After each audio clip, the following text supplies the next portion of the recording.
This is some of what Abdul-Jabbar al-Ahmed left behind. He was detained by regime forces in March 2012 in a town near the Turkey-Syria border. He was detained in Bab al-Hawa Square.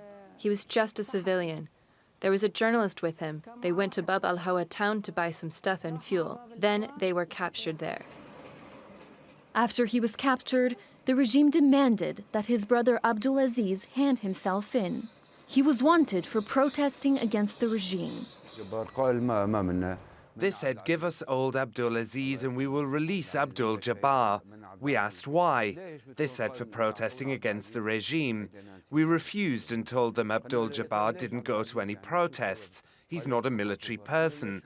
He's a civilian who's just 24 years old. The family says they tried everything to get their son out of prison. The last bit of information they received about him was in 2015. But then they received a notice from the regime telling them Abdul was dead.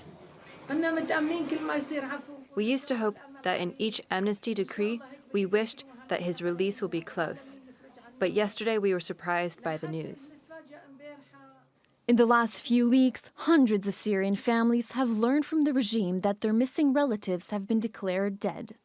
No one knows how many died or how.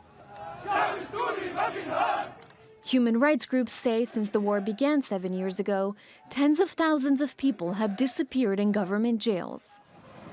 And the documents are an acknowledgement by the regime that many died in custody. Abdul-Jabbar's father says he believes he has now lost all his children to the war. And the death notices are just another way for the regime to break the spirit of the people who have opposed it. Aisha Jamal, TRT World.